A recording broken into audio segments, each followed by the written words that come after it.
இங்க பாருங்க, ஊர் அறிய, உற்றார் அறிய, உறவறிய எல்லாரும் முன்னாடியும் சொல்றேன், அந்த கடவுளுக்கு பொதுவா இந்த நிமிஷத்துல இருந்து இந்த 2 குடும்பத்துக்கும் எந்த சம்பந்தமும் இல்ல.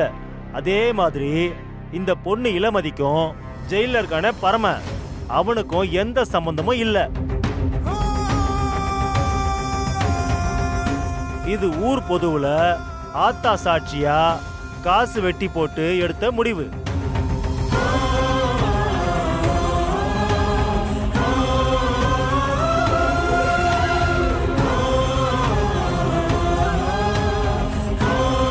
பரமா, காசை வெட்டி போட்டு பிரிச்சாலும் வேற என்ன செஞ்சாலும் உன்னோட மனசையும் என் மனசையும் யாராலையும் பிரிக்க முடியாது.